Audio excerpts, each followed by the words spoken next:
एक आध बार कोई खराब हो जाता हो, लेकिन मैं ये मानता हूं कि जिसने मुझे पैदा किया है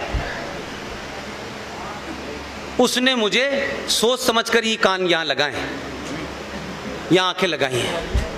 मुझे उस पे यकीन है कि तूने जैसा भेजा है मैं वैसा ही तेरे पास आऊंगा। उन्हें यकीन नहीं है, वो कहते हैं अल्लाह समझदार था लेकिन छोटे सी कुछ गड़बड़ करना भूल गया। उन्हें अल्लाह पे भी यकीन नहीं है, इसलिए जिस्म के किसी हिस्से से छेड़छाड़ किए बगैर वो मुसलमान नहीं होते बेचारे। अरे अल्लाह पे यकीन रखो, जैसे आए थे वैसे चले जाएं। अल्लाह समझदार नहीं था, ये काम ऊपर ही से करके भेज देता।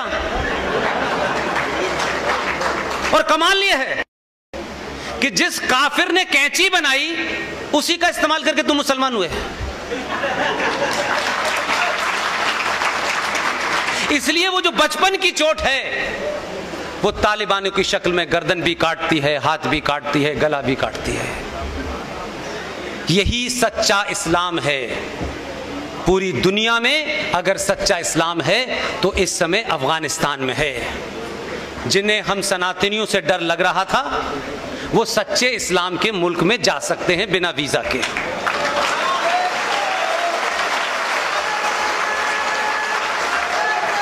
और क्यों? अंतिम बात इसलिए कह रहा हूं कि जब जब भी किसी सभा में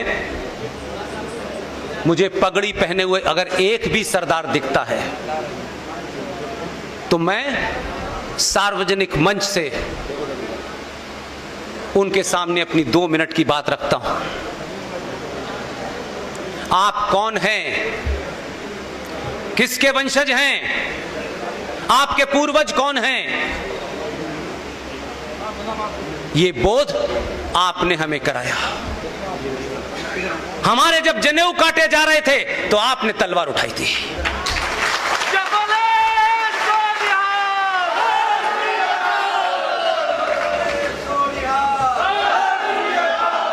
इसलिए किसी राजनीतिक दल ने अपने निजी स्वार्थों के लिए देश के बड़े मंच से बैठ करके प्रधानमंत्री ने यह कहा कि जब कोई पेड़ हिलता है तो धरती थोड़ी बहुत हिल जाती है। मैं सिर्फ एक ही बात कहता हूं, बहुत भटक गए हैं इनमें से लोग, चले गए हैं कुछ कनाडा के अंदर, कुछ